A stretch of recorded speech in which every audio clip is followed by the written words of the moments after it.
Cela fait 10 mois depuis la mort du président haïtien Jovenel Moïse. Son assassinat a envoyé une onde de choc qui a été ressentie même au-delà des frontières d'Haïti. À ce jour, la nature horrible du meurtre et le complot qui l'entoure ont généré plus de questions que de réponses. 10 mois plus tard et après environ 40 arrestations, les enquêteurs n'ont pas encore révélé qui est vraiment derrière le crime et la motivation pour planifier l'exécution brutale de Jovenel Moïse. Et comme tout aficionado de la série 48 premières heures le sait, plus il faut de temps aux enquêteurs pour arriver à un récit crédible de ce qui s'est passé chez le président en ce jour fatidique de juillet, moins il est probable que nous trouvions jamais la main derrière ce crime. En Haïti, les personnes au pouvoir ont tendance à profiter de leur propre échec. Mais l'injustice poétique de l'assassinat de Jovenel raconte une histoire différente. Une histoire qui peut nous aider à élucider le cycle de l'impunité en Haïti. Haïti a l'un des pires taux d'élucidation des homicides au monde.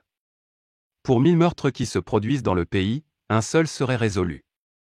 Ce cycle d'impunité a été une constante dans la vie des Haïtiens.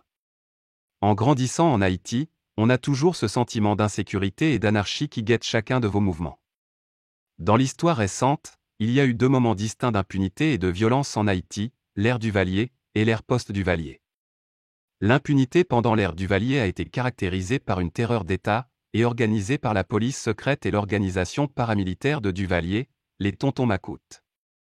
Sous Duvalier, l'État haïtien avait un quasi-monopole sur la violence. La plupart des actes de violence ont été perpétrés par les escadrons de la mort de Duvalier. Cette violence était généralement dirigée contre des personnes que le dictateur considérait comme dangereuses pour son règne. Et beaucoup de gens dans le pays ont été étiquetés comme dangereux pour la sécurité intérieure de l'État. Politiciens, enseignants, avocats des droits de l'homme, syndicalistes, organisateurs paysans, prêtres, musiciens et la liste continue. Et avec cette étiquette sur le dos, des milliers et des milliers de personnes se sont retrouvées dans les fosses communes ou les prisons sordides du dictateur.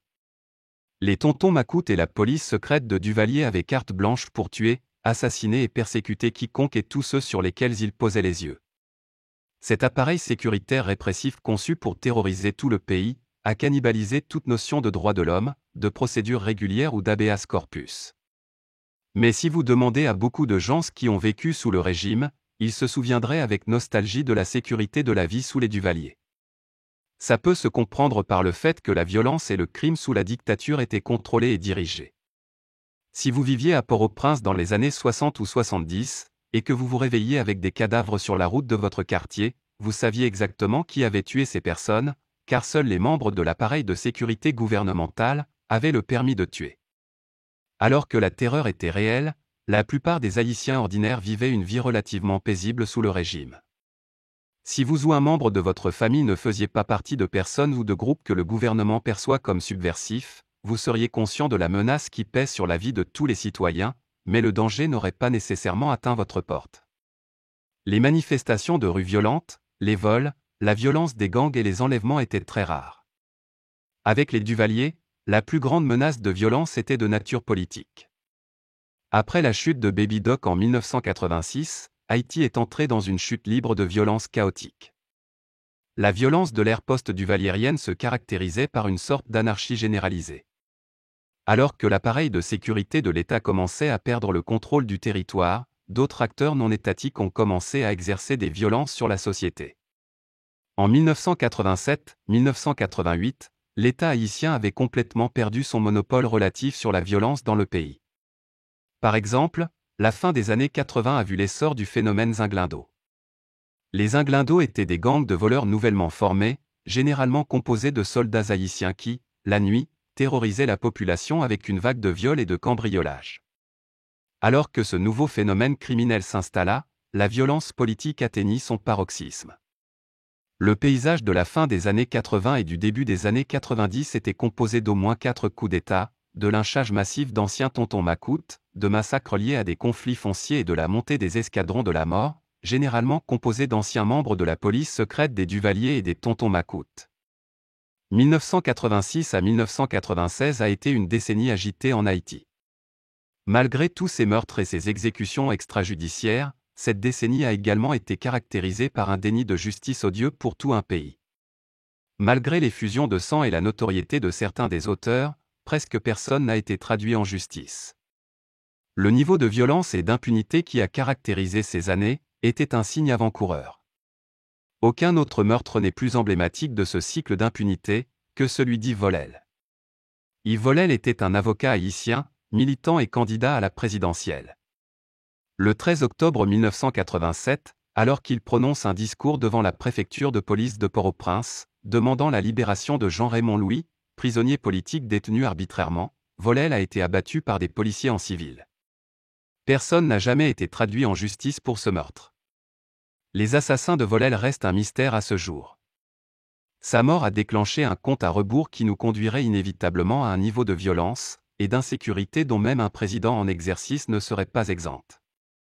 L'ironie de l'assassinat de Jovenel est qu'en échouant à ramener la paix et la sécurité dans les bidonvilles de Port-au-Prince, le président a creusé sa propre tombe. Comme les politiciens avant lui, Jovenel a tenté de surfer sur la vague de violence et d'impunité au lieu de l'étouffer. Son gouvernement a instrumentalisé le système judiciaire pour n'attaquer que les personnes qui s'opposaient à son régime. Le président et ses conseillers ont utilisé les guerres de gangs dans les bidonvilles entourant la capitale comme une arme pour réprimer la dissidence et neutraliser les manifestations populaires. Il y a eu au moins 13 massacres et assassinats très médiatisés sous le règne du président Jovenel. Certains si horribles que la communauté internationale et les Nations Unies ont réclamé des enquêtes sérieuses afin de traduire en justice les auteurs de ces crimes. Tout au long de son mandat, aucun de ces meurtres n'a été résolu. Le président a non seulement perpétué la tradition de l'impunité, mais il l'a également renforcée. Et franchement, ce n'est pas une surprise. Le régime que Jovenel a hérité du parti de l'ancien président Michel Martelly est construit sur l'idée d'un pouvoir extralégal et extrajudiciaire. L'ancien président Michel Martelly, qui a parrainé Jovenel Moïse dans la politique, s'est toujours qualifié de bandit légal. Cette philosophie du bandit légal a été un moteur de la présidence de Jovenel. Et sans vouloir être cocasse, les circonstances de l'assassinat de Jovenel ressemblent plus à la disparition de Scarface dans la saga policière, qu'à celle d'un assassinat politique classique. Et tout comme de nombreux meurtres très spectaculaires avant lui, d'Yves Vollel, au pasteur Sivio Claude, à Guy Malary, à Mireille Durocher-Bertin, à Jacques Roche, à Jean-Dominique et à Montferrier d'Orval, il est très peu probable que nous trouvions jamais qui a donné le feu vert à l'exécution de Jovenel. Au lieu de rompre le charme, l'assassinat du président vient d'ajouter un lien sanglant au cycle sans fin de l'impunité en Haïti.